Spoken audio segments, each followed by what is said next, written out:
আল্লাহ রাব্বুল আলামিন বলছেন ইল্লা মান তাবা ওয়া আমানা ওয়া আমিলা আমালান সালিহান ফাউলাইকা ইউবাদদিলুল্লাহু সাইয়্যাতিহিম হাসানাত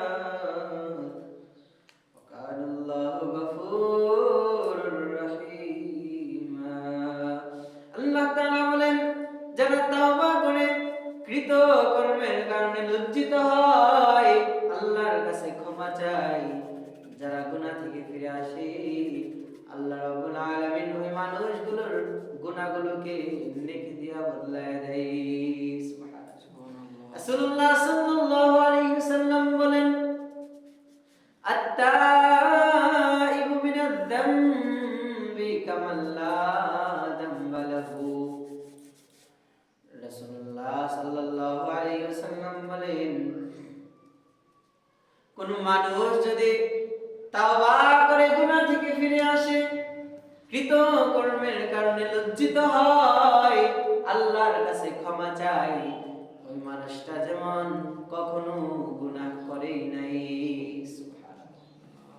আল্লাহ রাব্বুল আলামিন বলেন, কুল ইয়া ইবাদিয়াল্লাযীনা আসরাফু আলা আনফুসিহিম লা তাকনাতু মির রাহমাতিল্লাহ।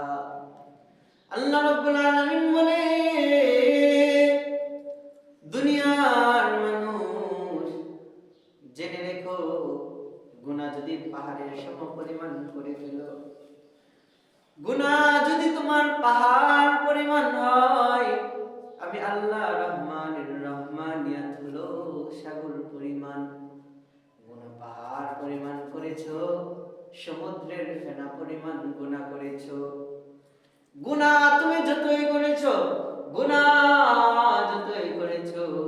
তোমার গুনার দিকে আর আমার রহমতের দিকে তাকাইয়া দেখো, তোমার গুনার থেকে আমার রহমানের রহমত আর অনেক বেশি পরিমাণে, সাগরের পরিমাণ রহমত আমার। সুবহানাল্লাহ। তুমি আমার রহমত থেকে নৈরাশ্য না, লা তাকনাতু মিন রাহমাতিল্লাহ, আমার রহমত থেকে নৈরাশ্য হয়ে যায় না।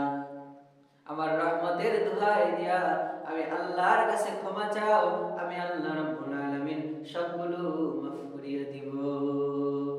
গফুরুর রহিম নাম গো তোমার আল্লাহু আল্লাহ। গফুরুর রহিম নাম যে তোমার আল্লাহু আল্লাহ।